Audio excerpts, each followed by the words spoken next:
अस्सलामुअलैकुम स्टूडेंट्स। तो last lecture में मैंने आपसे जो बात की थी वो एडिशन लॉ ऑफ प्रोबेबिलिटी के अबाउट थी। तो आज मैं डिस्कस करूंगा मल्टीप्लिकेशन लॉ ऑफ प्रोबेबिलिटी, जिसको एंड लॉ भी कहते हैं। इस तरह के क्वेश्चंस वगैरह में एंड यूज़ होता है जो कि इंटरसेक्शन को शो करता है।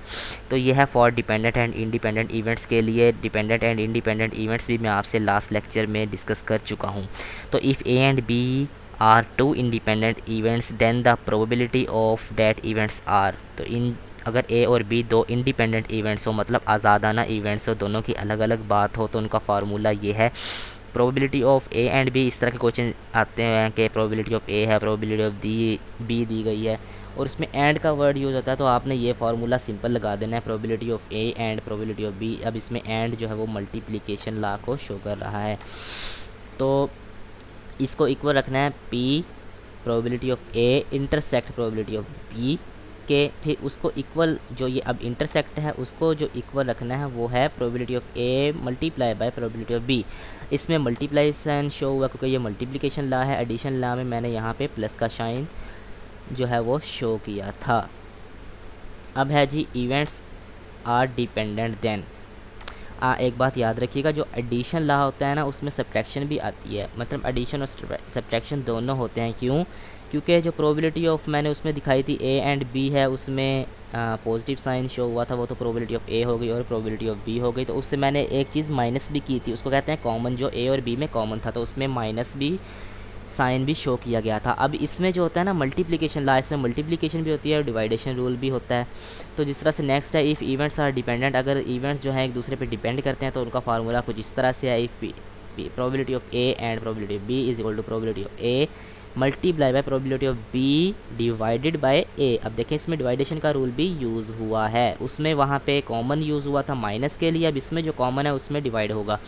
सबसे पहले प्रोबेबिलिटी ऑफ ए आएगी, उसके बाद जो प्रोबेबिलिटी ऑफ बी होगी उसको इस पे डिवाइड कर देना है, यानी ए पे जो बी होगी उसको ए से डिवाइड कर देना है। फिर मल्टीप्लाई आएगा दोनों में, फिर प्रोबेबिलिटी ऑफ बी आएगी, जिस तरह यहाँ से प्रोबेबिलिटी ऑफ ए आई है इस तरह से यहाँ प्रोबेबिलिटी ऑफ बी आएगी, उसको मल्टीप्लाई करना है प्रोबेबिलिटी ऑफ ए और उसको डिवाइड कर देना है कॉमन प्रोबेबिलिटी ऑफ बी पे।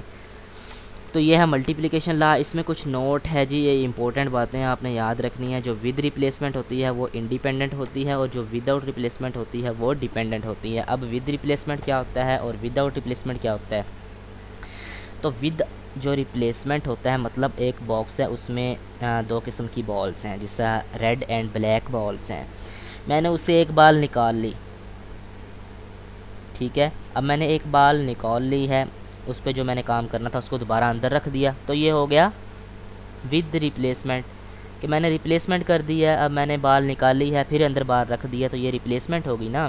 पहले जिस तरह कॉपी की, एक बार कॉपी की, जिस तरह आप कोई भी फाइल्स कॉपी करते हैं उसको पेस्ट कर देते हैं तो वो दोबारा से रिप्लेस हो जाती है। अगर उसको दोबारा उसी फोल्डर में आप पेस्ट करेंगे तो वो मेंशन करता है कि यार यहाँ पे पहले आपकी ये फ़ाइल पड़ी हुई है, तो क्या मैं इसको इससे रिप्लेस कर दूँ? तो आप रिप्लेस पे क्लिक कर देते हैं, वो फ़ाइल दोबारा एक और फोल्डर्स की सूरत में वहाँ पे मेंशन हो जाती है। तो इससे कहते हैं विद रिप्लेसमेंट।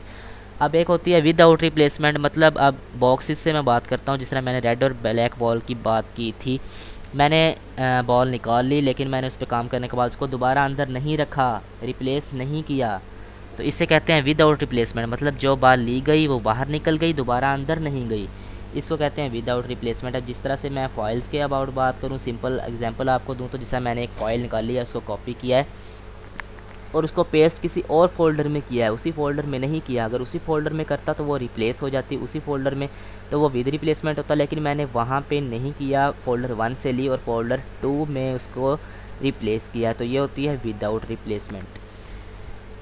तो ठीक है स्टूडेंट्स, ये आज का लेक्चर है, इसको अच्छे से तैयार करें। जो आपको समझ नहीं आया उसको कमेंट सेक्शन में बताएं, मैं आपसे इंशाल्लाह आपकी क्वेरीज़ को सॉल्व करूँगा और इनके जो क्वेश्चंस हैं वो मैं नेक्स्ट लेक्चर्स में भी आपसे शेयर ज़रूर करूँगा, जो इसके प्रैक्टिस क्वेश्चंस है। ये तो फ़िलहाल मैं अभी बता रहा हूँ आपको जो ये, क्योंकि ये बहुत ही अहम बातें होती हैं, कॉन्सेप्ट हैं इनमें कि कॉन्सेप्ट कैसे समझने हैं।